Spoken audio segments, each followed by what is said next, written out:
Ground zero से खबरों के सिलसिले को आगे बढ़ाते हैं। वो खबर जो आम लोगों से जुड़ी हुई है, जिसका आम लोगों के जनजीवन पर खासा प्रभाव पड़ रहा है। तो देखिए ये खास खबर। मानसून पूर्व जिस तरह से यस का तूफानी दौरा चला है, तूफान जिस तरह से अब कहर बन करके लोगों पर टूट रही है। पिछले 24 घंटे से बक्सर ज़िले में भारी बारिश और जल जमाव की समस्याएं उत्पन्न हुई है। उसको लेकर के यहाँ पर बक्सर नगर परिषद इलाके में जल जमाव को लेकर के या जो भारी बारिश की संभावनाएं हुई या बारिश हुई, उसको लेकर के क्या तैयारी है। हमारे साथ हैं बक्सर के नगर परिषद के कार्यपालक पदाधिकारी, जानते हैं उनसे कि किस तरह इस मौसम के माहौल में खासकर मानसून आने से पूर्व जो यस का प्रकोप बढ़ा है, उसको लेकर के कैसे निपट पा रही हैं। मैडम, पिछले 24 घंटे के अंदर में अगर हम लोग बात करें तो जिस हालत से बक्सर में बारिश हुई और जल जमाव हुए निचले इलाकों में, कैसे निपट पा रहे हैं? जिस तरीके से आप लोग देख रहे हैं, बारिश हुई है, लेकिन हमारी टीम लगी हुई है। नगर परिषद अपने टीमों के साथ कार्यरत है, शहर में कार्य कर रही है और कहीं भी अभी करंट सिचुएशन में कहीं पे भी जल जमाव की समस्या अभी नहीं है। मैं स्वयं भी आज शहर का निरीक्षण की हूँ, तो कहीं भी ऐसी स्थिति नहीं देखी गई है। अब जो लगातार बारिश हो रही थी, कई इलाकों में पानी भर गया जी, कैसे निपटा गया? हमारी जैसा कि मैं आपको बताई कि नगर परिषद के द्वारा 3 टीम बनाई गई है। टीम के द्वारा ही हम लोग काम करा रहे हैं। रात में हमारी टीम स्वयं पूरे शहर का मुआयना की और जहाँ जहाँ पानी जाम हुआ था, रात में ही सबको निकासी करा दिया गया है। अभी अगर मानसून आने से पूर्व, मानसून से पहले बड़े नालों की सफाई, छोटे नालों की सफाई नगर परिषद करा तो रहा था जरूर, लेकिन बावजूद इसके यस का जो अभी प्रकोप आया। जी बिल्कुल। पहले से ही हम लोग मानसून के लिए बहुत ही एक्टिव थे। नगर परिषद लगातार अपनी टीमों के साथ काम कर रही है और कर भी रही थी, और हम लोगों ने नाली उराही का काम लगभग पूरा कर लिया है। और जिस तरीके से अभी मानसून के पूर्व जो ये यास तूफान की जैसा हम लोगों को इंस्ट्रक्शन दिया गया विभाग से और जिला पदाधिकारी महोदय के द्वारा, उसके बाद हम लोगों ने टीम का गठन किया है। हर एक शहर को पार्ट वाइज बना के 3 पार्ट में हम लोग टीम गठन किए हुए हैं। सफाई कर्मी लगा हुआ है, हमारे सुपरवाइजर लगे हुए हैं और नोडल ऑफिसर्स के तौर पे हमारे यहाँ सिटी मैनेजर लगाए गए हैं। और एक हेल्पलाइन नंबर भी हम लोगों ने दिया है। शहर में किसी भी प्रकार की किसी भी तरीके की अगर समस्या होती है तो उस नंबर पे फ़ोन करके तुरंत हमें बताएंगे और हम लोग तुरंत उसका निष्पादन कर रहे हैं। अभी जो मौसम विभाग द्वारा कुछ देर पहले 14 जिलों को रेड अलर्ट घोषित किया गया है, उसको लेकर के किस तरह का प्रिकॉशन ले रहे हैं नगर परिषद? बस हम लोगों ने हर एक वार्ड पार्षद महोदय को बता दिया है और उनसे भी अपील की है कि उनके वार्ड के जो भी जनता है उन लोगों को इनसे अवगत कराएं और उन्हें अगर ज़रूरत ना हो तो घर में ही रहने के लिए बताएं, घर से बाहर ना निकलें। और मैं जनता से अपील भी करना चाहूँगी कि अगर उन्हें ज़्यादा कोई कार्य महत्वपूर्ण ना हो तो अपने घर से बाहर ना निकलें और घर में ही रहें। जी। भारी बारिश की संभावना को लेकर के हेल्पलाइन नंबर जारी करते हुए बक्सर नगर परिषद पूरी तरह अगर शहर में कहीं भी जल जमाव होता है, निपटने की स्थिति में तैयार है। बबलू पद है, कशिश न्यूज, बक्सर।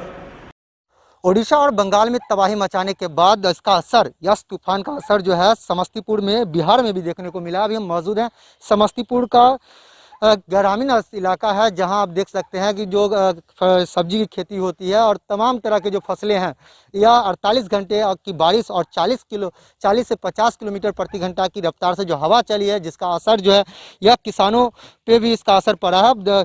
जो भी किसान सब्जी किसान थे, जो पशुपालक थे, कहीं ना कहीं उनके फसल पे भी जो है खासा असर देखने को मिला। आप देख सकते हैं कि यह जो है सब्जी किसान की खेती है, जहां जो किस तरह जो फसल है, जो फसल लहलहाती फसल थी, उसमें पानी आ गया है, जिसके वजह से जो है ये फसल कहीं ना कहीं जो है यह फसल जो है खराब होना शुरू हो जाएगा। ऐसे में ज़रूर एक सवाल उठता है कि यह इस प्रकार के तूफान से जो तूफान का असर जो है जो किसान तबके के लोग हैं उसे खासा प्रभावित कर रहा है। एक तो पहले तो किसानों को जो है जो उचित मूल्य था सब्जी का या फसल का, अन्य फसल का जो उचित मूल्य है वो नहीं मिल पा रहा था, और दूसरी ओर जो है इस जो तूफान का जो है असर जो है यास तूफान का असर जो बिहार में जो बिहार के कुछ इलाकों में जो है इसका असर जो है काफ़ी देखने को मिला है, जहां लगातार बारिश हुई आंधी उतनी ही रफ्तार 30 से 40 से 50 किलोमीटर प्रति घंटा की रफ्तार से जो है चलिए आप देख सकते हैं कि यह जो किसान यह जो है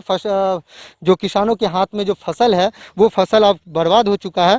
तो किसान से हम सीधे बात करते हैं कि इनका जो क्या क्या फसल लगाए थे और क्या प्रभाव पड़ा, बताइएगा। इसमें भिंडी लगा हुआ है, खीरा है, करेला है, परवल है, देख रहे हैं हाथ में घुरमा है जो कि बर्बाद किस तरह हो रहा है। खेत में सड़ रहा है, देखने को उठाने का मौका नहीं मिला जो उठा सकते हैं, इसको बेच सकते हैं। यही स्थिति है। मक्का का देखबे किए हैं क्या स्थिति है, मक्का जन्म गया खेती में, फसल में उसका कटने वाला था, पका हुआ था, जन्म गया, सब उसी में पानी में डूबा हुआ, तो देखिए लिए आप। तो ये किसान का दर्द है जो कहीं ना कहीं अधिक लागत से फसल लगाया जाता है, लेकिन उसके बाद जब जब किसानों की फसल कटने का समय होता है तो यह असर जो है एक तरह से यास तूफान का असर पड़ा और जो किसान जो है खासा प्रभावित हुए हैं। बताइए क्या क्या आप लोग खेत में लगाते हैं? सब्जी में यहाँ भिंडी है, बैगन है, कद्दू है, परवल है, करेला है, खीरा है, घुरमा है, तरह तरह के जो है यहाँ सब्जी हम लोग लगाते हैं। उधर देखिए केला का जो है वो पेड़ गिर गया है। बल्कि मोटे अनाज में बात की जाए मक्का का, तो मक्का का क्या स्थिति है? मक्का का खेत में लगा हुआ था, अब कटने की बारी थी, उसमें पानी के वजह से जो है उसी में जो है जन्मने लगा है, बीज के द्वारा जो है पेड़ निकलने लगा है। तो कहीं ना एक सवाल जरूर होता है कि यास जो तूफान है वो बिहार के जो कुछ इलाके थे, जिला थे, उसे खासा प्रभावित हुआ है और इससे जो है अधिक प्रभावित किसान वर्ग हुए हैं। समस्तीपुर से कशिश के लिए मंटून कुमार। हम आपको ये किसी गोदाम की तस्वीर नहीं दिखा रहे हैं या ये कोई मक्का सुखाने का जगह स्थल नहीं है, बल्कि ये है बरारी कटिहार प्रखंड मुख्यालय से 20 किलोमीटर दूर बरारी के मोहना चांदपुर गांव का उप स्वास्थ्य केंद्र। हालांकि कोरोना काल में हमने आपको कई ऐसी तस्वीरों से रूबरू करवाया है जहां से कई जगह से सुखद तस्वीर भी सामने आई है, लेकिन कई ऐसी तस्वीरें भी सामने आई है जो स्वास्थ्य महकमे का बीमार होने का दावा करती है। फिलहाल ये जो तस्वीर आप देख रहे हैं बरारी प्रखंड मुख्यालय के मोहना चांदपुर गांव का है और ये एक स्वास्थ्य केंद्र की तस्वीर है जो पिछले 70 के दशक में बना था, लेकिन यहाँ ना तो स्वास्थ्यकर्मी है ना कोई चिकित्सा कर्मी है। ऐसे में जो एक बड़ी आबादी है जो गांव में बसती है, उनके जो स्वास्थ्य केंद्र पर निर्भर है, उनके लिए कहीं ना कहीं कठिनाइयाँ हो जाया करती है। जब से हॉस्पिटल बना, सरकार के कुव्यवस्था के चलते सही ढंग से आज तक न डॉक्टर आता है न कोई स्टाफ आता। बीच में ज़्यादा हुआ तो बीच में एगो नीलम नर्स थी, उनको अपॉइंटमेंट यहाँ हुआ तो कुछ दिन तक तो ठीक था, और उसके बाद सरकार का ध्यान कितना बार आकृष्ट किया गया लेकिन कोई ध्यान ही नहीं है हॉस्पिटल के तरफ। वहाँ हमारे एक डॉक्टर साहब थे, डॉक्टर यूके सिन्हा जी, आज से 2 साल पहले उनका डिप्यूटेशन हो गया है अन्य जगह पे, इसी ज़िला में। 2 साल से वहाँ कोई डॉक्टर पोस्टेड है नहीं, जिस वजह से क्या कहते हैं उसके बाद ये कोरोना को लेकर के जितना भी अतिरिक्त प्राथमिक स्वास्थ्य केंद्र का स्टाफ वगैरह है सबको क्या कहते हैं मुख्यालय बुला लिया गया था, जिस कारण से वहाँ पे लोग नहीं। अभी जो कोरोना का काल है, इस दौरान वैक्सीनेशन का काम कह ले या टेस्टिंग का काम कर ले, अगर ये उपस्वास्थ्य केंद्र दुरुस्त रहता तो निश्चित तौर पे जो है मरीजों को और गाँववासी जो हैं जिनको प्रखंड मुख्यालय पर निर्भर रहना पड़ता है उनके लिए सहूलियत होती। हमने कई बार सिस्टम को ये तस्वीर दिखाई है और उम्मीद करते हैं कि सिस्टम इस तस्वीर के को अपने संज्ञान में लेगा और आने वाले समय में उस स्वास्थ्य केंद्र को दुरुस्त करेगा। हालांकि जीतन राम मांझी का अभी ट्वीट आया है कि गांव के स्वास्थ्य केंद्र को दुरुस्त करने की ज़रूरत है ताकि जो वैक्सीनेशन है चाहे टेस्टिंग है वो ज़्यादा से ज़्यादा हो सके। अब देखना ये लाजमी होगा जिला प्रशासन की नज़र कब तक इस स्वास्थ्य केंद्र पर पड़ती है ताकि एक बड़ी आबादी को स्वास्थ्य व्यवस्था का लाभ मिल सके। रितेश रंजन, कशिश न्यूज, कटिहार।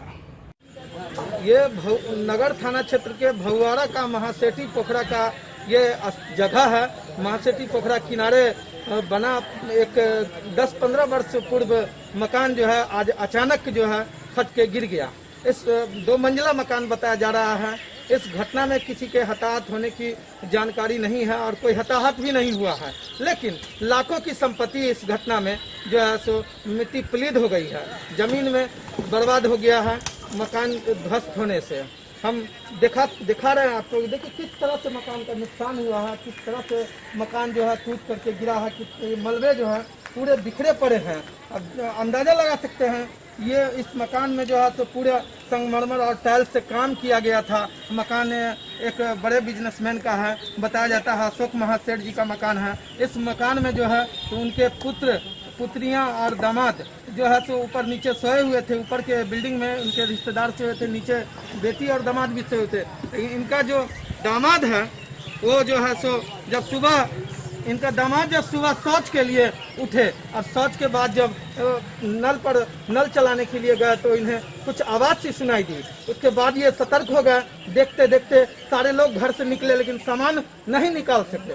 उसके बाद मकान देखते ही फट गया, फट के जो है जमीन में धराशायी हो गिर गया। मकान गिरने से लाखों की संपत्ति का नुकसान। हम बात करते हैं इनसे कि क्या क्या इनका नुकसान गया है, कैसे जान बचाने में ये कामयाब हुए। अब बताइएगा, आप उस समय में घटना के समय मौजूद थे और घर में ही थे, कैसे आप अपना बचाव करने में? मैं सुबह में निकला अपने रूम से जब बाथरूम करने के लिए, जब शौच से बाहर निकला तो मैंने देखा अचानक से कुछ आवाज़ सी आ रही। जब मैंने ध्यान दिया दीवार के ऊपर तो दीवार की तरफ मैंने देखा कुछ तरह की टाइप का, जैसे हम कह सकते हैं कि भूकंप आता है। भूकंप आता है तो मकान जब फटता है तो उसी तरह से मकान धीरे धीरे फटता चला। जब फटता तो मुझे लगा थोड़ा सा है, बरसात का समय इसलिए होगा, लेकिन जब मैं दीवार की चारों तरफ झाँक के देखा तो मैं अंदर से घबरा गया। मैं समझ नहीं सका कि ये क्या हो रहा है, मैं क्या करूं।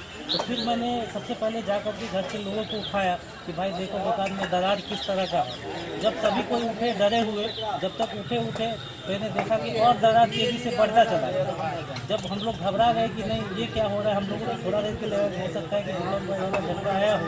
जब हम लोग बाहर निकले घर के बाहर, तो जब घर के बाहर निकल के बाहर के पोर्शन से मकान को देखा, बाहर जो साइड से मकान था वो अंदर का जो लेयर था वो मकान से निकल चुका। और निकलने के बाद हम लोग समझ गए कि यह मकान ज़्यादा देर तक टिकने वाला नहीं है। तो सबसे पहले हम लोगों ने सोचा कि कुछ सामान है घर के अंदर, जो घरेलू सामान सकते हैं घर के, निकाल लिया जाए। लेकिन जब तक हम लोग ये सोचते और निकलते कि तब तक जोरों से आवाज़ फटने की और तेज हो गई। ये घटना तकरीबन आपको 5:30 से 6 बजे सुबह की है, जब सभी कोई बारिश भी काफ़ी जोरों से 2-3 दिनों से हो रही थी।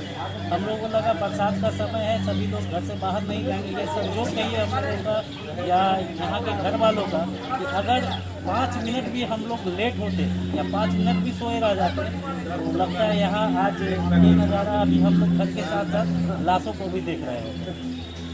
यही मैंने देखा और अभी तक हम लोग ठीक से सोच नहीं पा रहे कि ये देखते देखते हो गया। मैं इसका तस्वीर गवाह हूँ और मैं यहाँ संयोग से था। आज हम लोग जाने वाले भी थे कल अपने घर को, लेकिन ये सब देखने के बाद अभी तक हम लोग सोच नहीं पा रहे हैं कि मकान क्या था और कहाँ से कहाँ चला गया। जैसा आपने कहा कि पूरा मकान आप देख चुके हैं, पूरा बेडरूम था, किचन था, बाथरूम था, एक तरह से कहे तो पूरा मकान धराशायी एकदम जमीन के अंदर समा गया। निश्चित तौर पर कहेंगे जाको रखे साइया मार सके न कोई। इन लोगों का जो है सुरक्षा ऊपर वाले ने जरूर किया, जो इन्हें समय रहते मकान से निकलने का वक्त दिया।